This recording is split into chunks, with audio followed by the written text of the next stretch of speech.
Boa noite, que a graça e a paz do nosso Senhor esteja com cada um de vocês. Estamos aqui mais uma live nesse domingo. Nosso desejo aqui essa semana seja uma semana abençoada para você, para sua família. Que Deus tenha misericórdia de nós, né?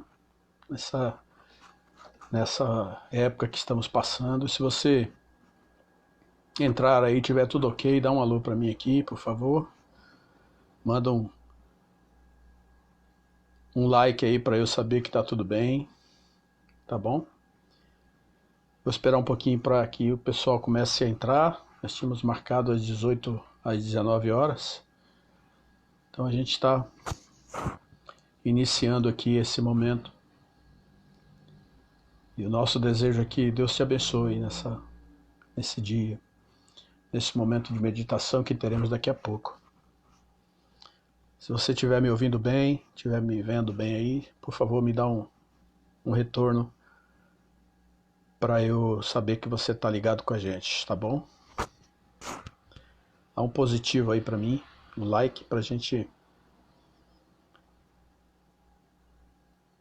Opa! Muito bom. Obrigado aí. Não dá para ver aqui ainda quem, mas obrigado aí por você que já deu positivo para nós, tá bom? Dê um like para nós aí. Obrigado. Como eu estava dizendo, essa semana, última semana do mês, a penúltima semana do mês, o mês já acaba na última semana. Acabou o mês de abril, nós ficamos em casa, né? Eu tenho dito para a igreja e para as pessoas que eu tenho certeza que Deus tem um plano em tudo isso.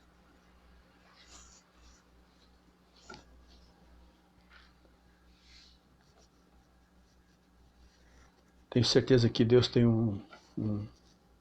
Quem está aqui? Kathleen. Obrigado, querida. Obrigado pela dica aí.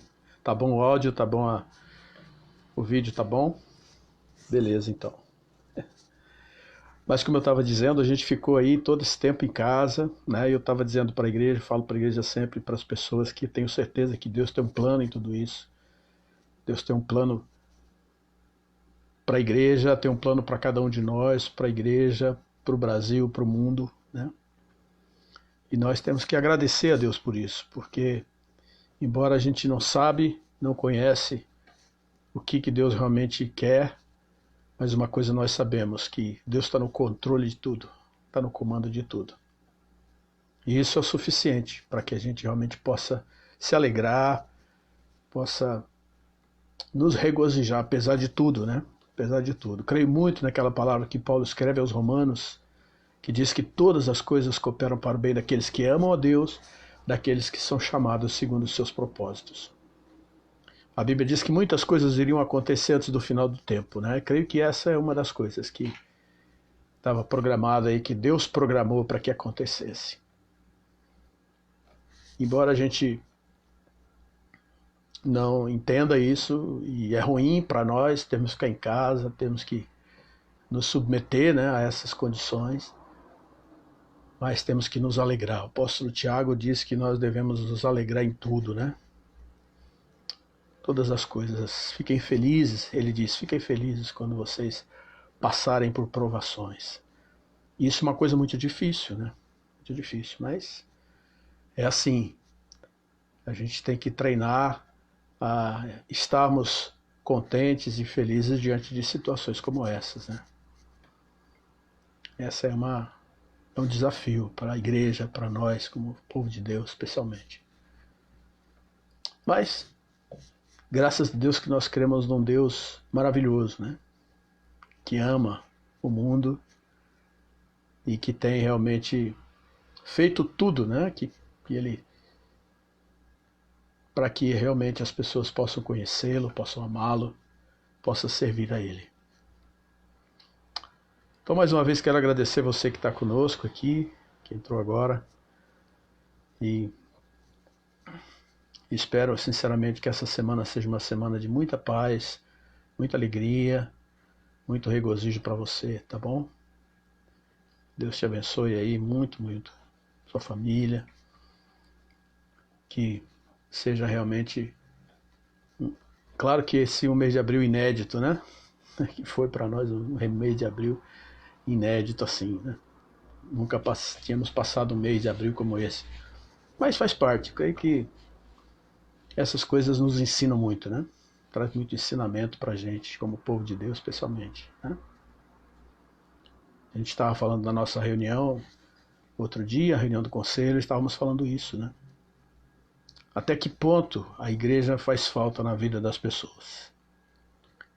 E na reunião de oração de quinta-feira teve um irmão que disse para mim: pastor, a igreja está fazendo muita falta na minha vida. Que legal, né? Que bom. E esse é o aprendizado que nós temos que ter, né? Temos que ter. A igreja tem que fazer falta na vida da gente, não só por aquilo que ela é, mas por aquilo que ela realiza na nossa vida, né? Que eu sempre digo que a igreja, ela é um instrumento de Deus para a transformação do mundo. Naturalmente, na transformação da nossa vida e tudo mais, né?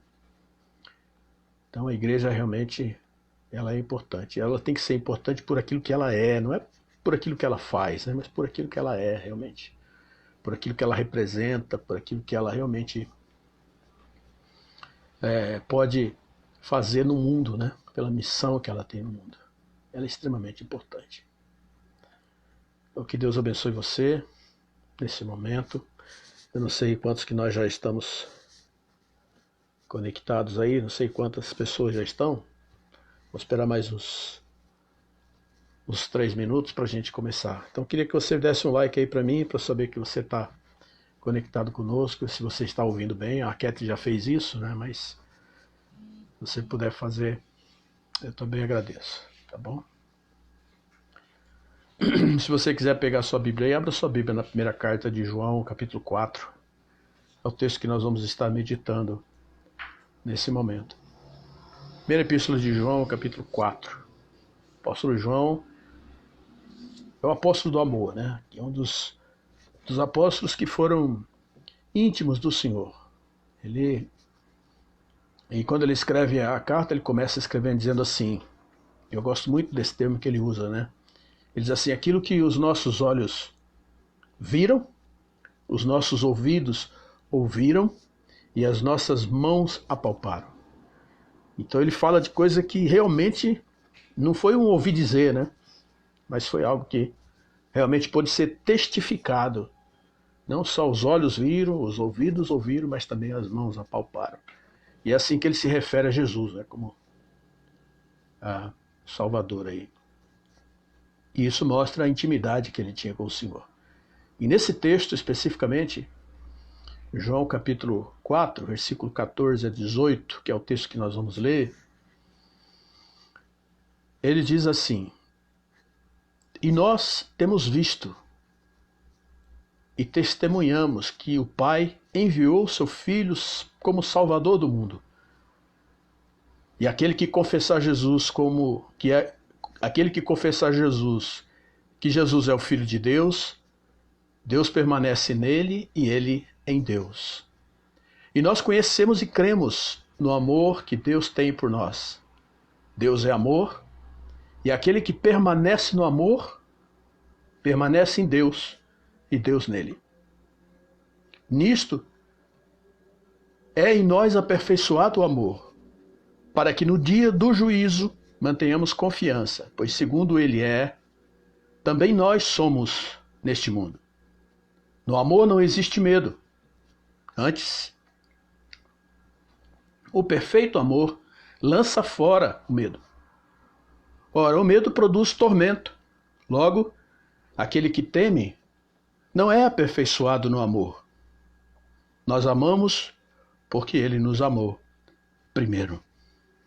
Que o Senhor abençoe esse texto, queridos, para a nossa edificação nessa noite. Amém? Eu queria fazer uma meditação hoje psicorreligiosa. A gente, em época de prova, a gente fica muito sabido, né? Mas eu queria começar perguntando assim, por que o medo é maior diante daquilo que nós não temos conhecimento? Enquanto outras doenças, segundo os especialistas, são muito mais nocivas, como a dengue, a H1N1 e outras, que são muito mais letais para a vida humana, não causam tanto medo, apesar das suas consequências serem previsíveis. Não é verdade? O vírus Covid-19 ele causa muito mais medo, porque a sua imprevisibilidade e consequências ainda são inesperadas para nós. Como, por exemplo, esse vírus pode ser controlado ou não? Ele pode ser transmitido por pessoas que não apresentam nenhum sintoma ou não? Tudo isso ainda é muito, vamos dizer assim, desconhecido para nós.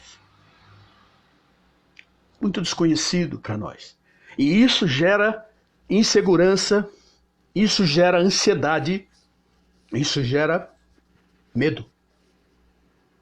Segundo a psicologia comportamental, eu tenho aprendido que a ansiedade e o pânico têm as suas origens exatamente no medo. Mas ao mesmo tempo também faz parte da nossa sobrevivência a função evolutiva do medo, ou seja, o medo nos ajuda a sobreviver. Então nós podemos dizer que o medo é um dos mecanismos de sobrevivência mais antigo que o ser humano já conheceu. E uma de suas dinâmicas é que ele nos ajuda a evitar situações que podem nos colocar em perigos futuros, através do que nós chamamos em psicologia de reforço negativo. Por exemplo, se nós depararmos com uma rua movimentada e ao tentar atravessar essa rua, deparamos com um carro em alta velocidade vindo em nossa direção, o nosso instinto imediato qual é? Correr, atravessar a rua de qualquer jeito e ficarmos do outro lado em segurança. Aí nós concordamos com Charles Darwin, porque através da evolução da espécie humana, isso se tornou tão automático para nós, é como algo tão comum que dispensa treinamento para ser realizado. Apenas precisamos de 3 elementos básicos que já está gravado no nosso córtex frontal há milhões de anos. É a sugestão ambiental, o comportamento e o resultado. Por isso que antes de atravessarmos a rua movimentada, paramos e olhamos de ambos os lados e depois passamos. E como resultado positivo, o fato de não sofrermos acidente nos ajuda a sempre lembrar e repetir essa ação novamente todas as vezes que defrontarmos com situações semelhantes. Porque o nosso córtex frontal, queridos, serve como um aparelho que nos ajuda a pensar e a planejar o nosso futuro. Mas ele só pode fazer uma previsão do que pode acontecer através das experiências que nós já adquirimos, ou seja, dos conhecimentos que nós temos pelas experiências que nós passamos. E se não houver experiência ou informações necessárias, esse planejamento ele pode apresentar diferentes cenários sobre o que pode acontecer. E com isso, ele gera algumas suposições que poderão ser prováveis. Ele faz isso simulando situações baseadas em exemplos anteriores parecidos com o que nós estamos vivendo. Então nós podemos dizer que esse sentimento de ansiedade, de preocupação, de nervosismo ou até desconforto geralmente causado por um evento iminente ou algo que não pode ter um resultado incerto. Que pode ter um resultado incerto. Então esse sentimento surge porque o nosso córtex frontal não tem informações suficientes para prever com precisão o que pode acontecer no futuro. Vemos isso exatamente agora, nesse momento de coronavírus. Mas em nossa espiritualidade, irmãos, também não é diferente. Veja que João trata disso exatamente aqui, nesse texto. Ele atribui o medo com o desconhecimento. enfatizando a importância de confiar em Deus. E para que haja essa confiança, necessariamente precisamos conhecer a Deus. Mas não é um conhecimento subjetivo, um conhecimento empírico de Deus, não. Mas é um conhecimento racional, sistemático, aquele que dá sentido às coisas, especialmente à vida. É esse conhecimento que João nos estimula a adquirir em Deus. Um conhecimento que pode até se originar da dúvida, mas que produz uma fé autêntica, uma fé genuína, como ele diz aqui no texto, motivada pelo amor, o amor que vem do próprio Deus. Então nós podemos afirmar que a fé não nega de maneira alguma a prudência. Hoje é muito comum as pessoas até reconhecem a importância da confiança em Deus, de não temer as coisas futuras, as situações. E isso tem gerado, irmãos, uma ideia de confiança extrema e, consequentemente, uma fé falsa. Porque chega a ser até um fanatismo. E as pessoas que pensam assim, elas se recusam a tomar precauções que são normais e até necessárias em questão de segurança e de saúde. Afirmando que Deus cuidará de tudo, que não precisamos fazer nada, enfim. Irmãos, a fé verdadeira, ela não é falta de prudência. Pelo contrário, nós encontramos na Bíblia vários exemplos, não é? Boas ilustrações desse fato nas Escrituras Sagradas, na Bíblia. Por exemplo, Neemias. Gosto muito de Neemias, porque Neemias era um homem de fé, um homem que orava muito e confiava no poder de Deus. Ele servia como governador de Jerusalém quando os inimigos do povo se prepararam para atacar a cidade. E Neemias relata a sua reação, a reação dele e do povo. E no capítulo 4, versículo 9, ele diz assim: porém nós oramos ao Senhor e como proteção, ele diz, pusemos guardas contra eles de dia e de noite. O apóstolo Paulo também se dedicava constantemente à oração e sempre ele seguia as orientações do Senhor. Mas quando ele descobriu que os judeus tinham armado uma cilada para prendê-lo, para matá-lo, ele pediu ajuda do comandante da cidade. Então ele foi enviado para Cesareia sob a proteção de centenas de soldados, lá em Atos capítulo 23, versículo 12 a 33. Irmãos, nós também devemos agir com prudência. Deus nos criou, irmãos, com inteligência para dominar as outras criaturas, conforme Gênesis capítulo 1.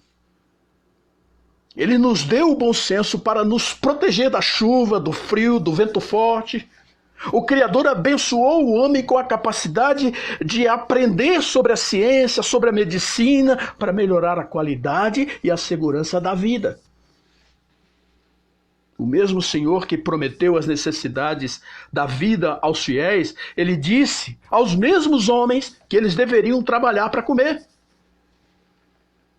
Então nós devemos orar ao Senhor, pedindo proteção, ao mesmo tempo mostrando bom senso para trancar as portas antes de dormir. Quando sofremos alguma enfermidade física, devemos fazer as nossas súplicas ao Senhor, aproveitar a ajuda de médicos e de outros profissionais que entendem de saúde mais do que nós. Porque a presença da fé não é a ausência da prudência. Por isso que o nosso medo deve ser de Deus. Deve ser de Deus. A maioria das referências bíblicas sobre o medo e temor falam de Deus. Enquanto o Senhor condena o medo dos inimigos e dos perseguidores, ele exige o medo do nosso Criador e Redentor. Alguns procuram diminuir a força dessa palavra, dizendo que medo, temor, tremor, quando se refere a Deus. Sugerem que se trata de respeito, reverência, mas não de medo.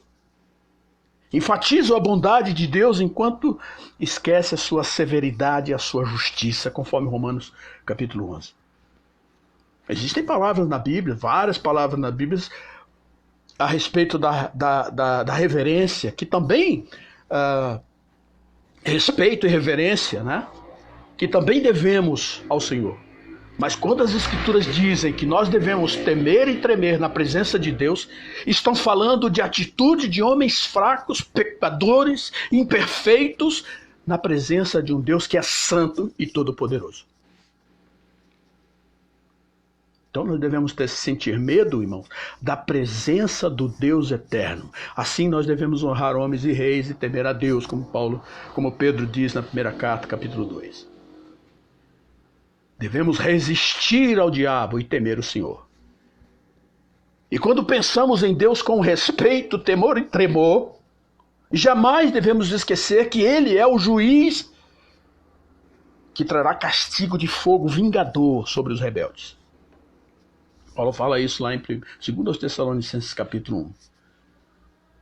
Porque o diabo e os seus servos, irmãos, eles podem matar o corpo, mas Deus não. Devemos temer a Deus porque Ele é capaz de lançar no inferno. Como diz a carta aos Hebreus capítulo 10, horrível coisa é cair nas mãos do Deus vivo. Mas como superar então a ansiedade em tempos de pandemia?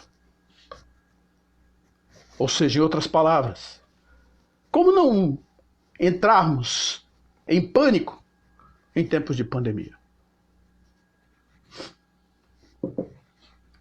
Muitas pessoas tentam suprimir os pensamentos ansiosos como se isso fosse trazer uma solução para diminuir a ansiedade, mas por experiência própria eu posso afirmar para você que isso não funciona. Isso seria a mesma coisa de alguém pedir para você não pensar numa folha em branco. Eu entendo que nós precisamos educar o nosso cérebro, isso não é coisa fácil. E pensar o contrário. Eu gosto muito de pensar que a fé verdadeira, ela provém da dúvida. Lembro de Tomé, quando eu falo isso. Então o que nós precisamos? Nós precisamos aprender a duvidar. Sabe por quê? Porque a incerteza enfraquece a capacidade de lidar com o estresse, desestimulando a ansiedade quando o medo aparece. Mas para treinar o nosso cérebro, irmãos, e interromper o ciclo da ansiedade, nós precisamos tomar consciência de pelo menos duas coisas que eu acho que são importantes. De que nós estamos sim ansiosos e em pânico. E quais são os resultados que isso pode trazer para mim? Porque isso facilita para nós de vermos o nosso comportamento, se o nosso comportamento está realmente nos ajudando a sobreviver ou até mesmo o contrário, nos movendo na direção oposta. Porque nós sabemos, irmãos, ninguém precisa ser um especialista para saber disso, que o pânico ele pode levar a comportamentos impulsivos e que são muito prejudiciais. A ansiedade ela é tanto mental quanto fisicamente desgastante e ela pode, a longo prazo, trazer consequências gravíssimas. Então, uma vez que nós entendemos que nós temos verdadeira consciência de como a ansiedade não é nem um pouquinho recompensadora, nós podemos deliberadamente mudar para uma ação mais funcional, mais saudável. O nosso cérebro, ele sempre vai preferir comportamentos mais saudáveis. Sabe por quê? Simplesmente porque assim ele se sente melhor. Então nós podemos praticar a substituição de comportamentos habituais antigos. Por exemplo, a preocupação por hábitos que funcionam melhor, mais gratificante. Por exemplo,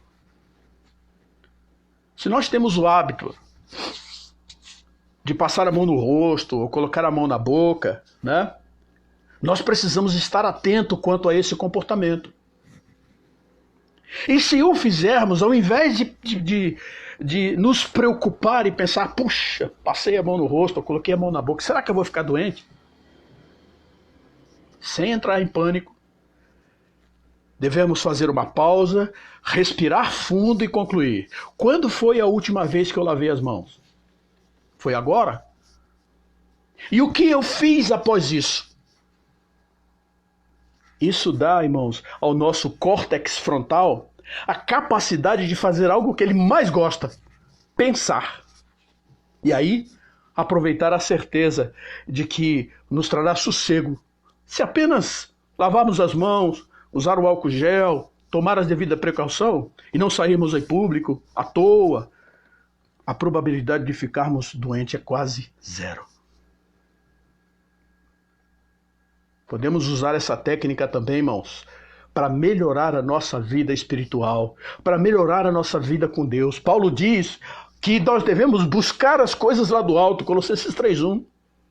Devemos encher a nossa cabeça com coisas boas, com coisas de Deus, com coisas que nos tragam realmente alegria, paz, contentamento, que nos dá a convicção de sabermos o que Deus quer de nós.